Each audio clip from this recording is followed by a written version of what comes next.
vai se aproximando. O corpo começa a exalar mau cheiro. Colocam ele dentro de um esquife e começam a sangrar o meio da cidade. O velório não ficava no centro, também não ficava nas vilas, ficava do lado de fora da cidade. Ela sai pelo meio da cidade, cortando as avenidas. Um esquife vai à frente, um sacerdote sem coração, e eu falo isso com muita propriedade. Os sacerdotes judeus não gostavam de velório, aliás, ninguém gosta de velório. O sacerdote judeu gostava menos ainda, porque a tradição dele é que o ministério dele era tão santo que ele não podia se meter com coisa morta. Então ele andava 10 passos longe do caixão, e o caixão lá e o sacerdote tinha. Ele fazia a reza, o ritual, o enterro de longe, porque ele era puro demais para se meter com aquilo que era morto. Há uma caravana de desespero e da morte, todos vestindo roupa escura, cortando a cidade de Naim. Eles estão saindo da cidade porque a esperança foi embora, estão indo para um cemitério. Em contrapartida, vindo de Cafarnaum, está vindo uma outra multidão. Uma multidão que eu chamo de caravana da vida. A caravana que sai da cidade de Naim é a caravana da morte, porque eles conduzem no esquife. A caravana que vem de Cafarnaum é a caravana da vida, porque eles conduzem o príncipe da paz. A caravana da morte só tem tristeza e silêncio em respeito ao que morreu e a família. A caravana da vida vem cantando e gritando: Hosanas, Hosanas nas alturas, Hosanas, paz na terra aos homens de boa vontade. Quando as duas caravanas se encontram na saída de quem está saindo e na entrada de quem está entrando na cidade, ambas param. Naturalmente a caravana da vida se desfaz, porque até os que estavam cantando, quando olharam o caixão, eram obrigados a se curvar diante da morte. A multidão se abre, uma parte vai para a esquerda, a outra vai para a direita, para que a multidão da morte venha e atravesse e vá ao cemitério. Só que acontece algo inusitado que nunca antes tinha acontecido em Israel. Pergunte o quê? A metade da multidão vai para cá, a outra vai para lá. Só que a caravana da morte não prossegue. Pergunte por quê? Um homem ficou em pé na frente da caravana da morte. Ele está com o queixo ereto, está com um olhar sério. E o sacerdote está 10 metros do outro caixão, está perguntando: quem é esse? Será que ele não entende de respeito? Será que ele não sabe quando o cortejo fúnebre vai? Todos têm que sair na frente. Em todas as civilizações do mundo, nem o semáforo pode parar um cortejo fúnebre. Mas ele está em pé, e em pé ele fica. Ele está fazendo as pessoas pensarem, indagarem e perguntarem.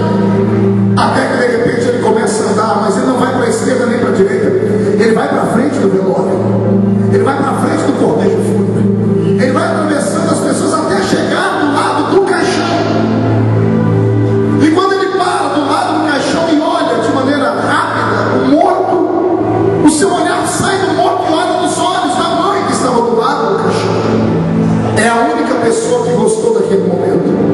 Porque quem vai em cortejo fúnebre não vê a hora de acabar aquilo para poder voltar para os seus afazeres. Os únicos que querem que o velório e o cortejo não acabe é a família. Porque a mãe que estava ali do lado do menino sabia que eram os últimos momentos em que ela estaria perto do corpo dele. E quando Jesus olha os olhos daquela mulher, ele vê os olhos dela lacrimejar, o seu lado divino entra na mente dela. E eu não tenho dúvidas de que ele enxergou aquela mãe chorando e orando e dizendo: o meu filho está no caixão. Eu apresentei ele ao Senhor no 8º dia do seu nascimento. O sacerdote pegou meu filho e apresentou a ti, ó Deus. E ele lançou palavras de bênção, dizendo que ele seria bênção para a sociedade, seria bênção para o judaísmo, seria bênção para a família. E agora, meu amigo, o filho está indo para o cemitério. E quando Jesus lê a mente dela, acontece algo interessante. É a primeira vez que Jesus se emociona. Biblicamente falando, é a primeira vez que o coração dele aperta. E ele libera uma palavra que para mim é uma palavra truculenta para quem está enterrando o filho. Ele está olhando para ela e está dizendo assim: mulher, não chores. Só quem já enterrou um filho sabe que uma palavra como essa não pode ser falada. Eu enterrei um filho. Eu sei a dor de você pegar aquele que você aplicou pôr os seus anos de história, os seus sonhos, e você colocar ele dentro de um caixão pequeno, e você vê os seus sonhos serem sepultados antes de ir para a cova, com uma tampa que é fechada com umas borboletinhas, e você vê que tudo aquilo para o qual você sonhou e pediu e orou e construiu será arrancado e levado embora, e você chora muito, e é maldito quando um amigo chega do seu lado assim: não chores, deixe de chorar. A única coisa que aquela mulher podia fazer era chorar, era desabafar. Mas como eu disse, uma palavra truculenta se desce da vida de qualquer um. Mas Jesus pediu, porque Ele tem o poder de fazer as lágrimas cessarem. Ele olha nos olhos dela e diz assim: mulher, não chores. Mas Ele não apenas fala, Ele age. Ele diz: não chores. Ele pega aquela mão direita dele, ou mão abençoada, e Ele começa a levantar a mão dele. Todo mundo está pensando que Ele vai enxugar os olhos da mulher, todo mundo pensa que Ele vai colocar a cabeça dela no ombro dele, mas Ele não faz isso. Ao invés de tocar na cabeça dela, Ele levanta aquela mão. Dá um arrepio só de falar da mão de Deus levantada, viu?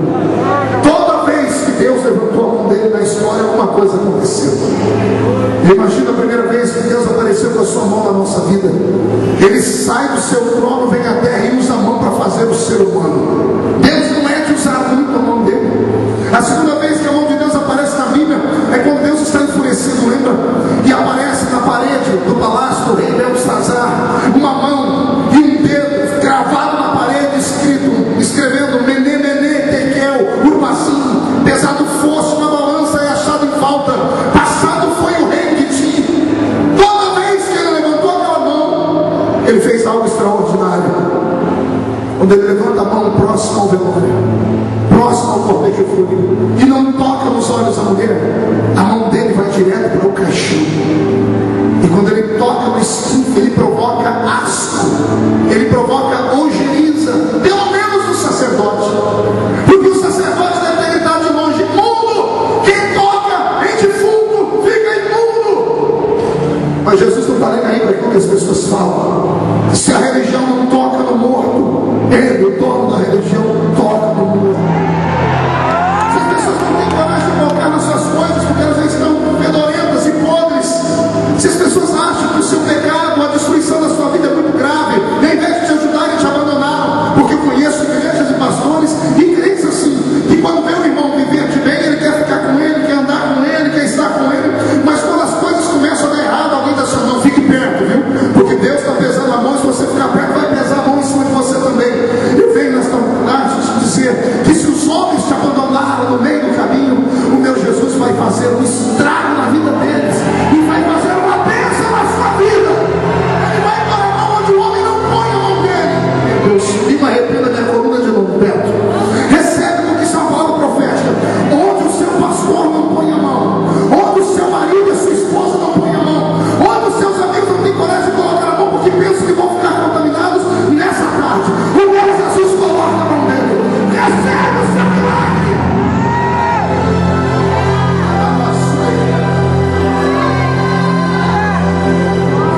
E a Bíblia diz que Jesus tocou o esquife.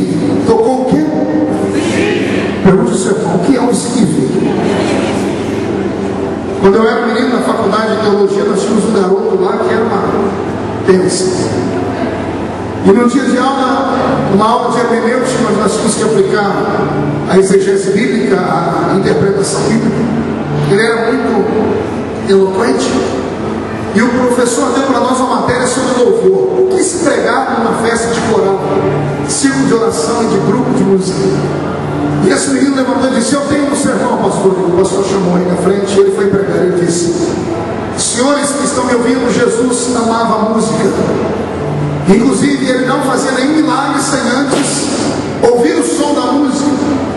E principalmente, ele mesmo tinha um instrumento de música. Aí todos nós paramos e olhamos para como é que é.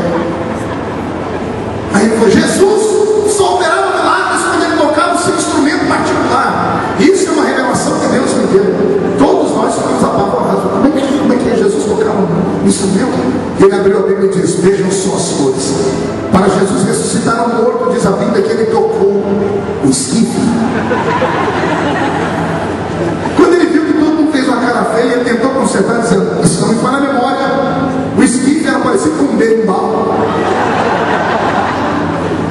bom pregador do Evangelho que não tem na Bíblia, ele inventa.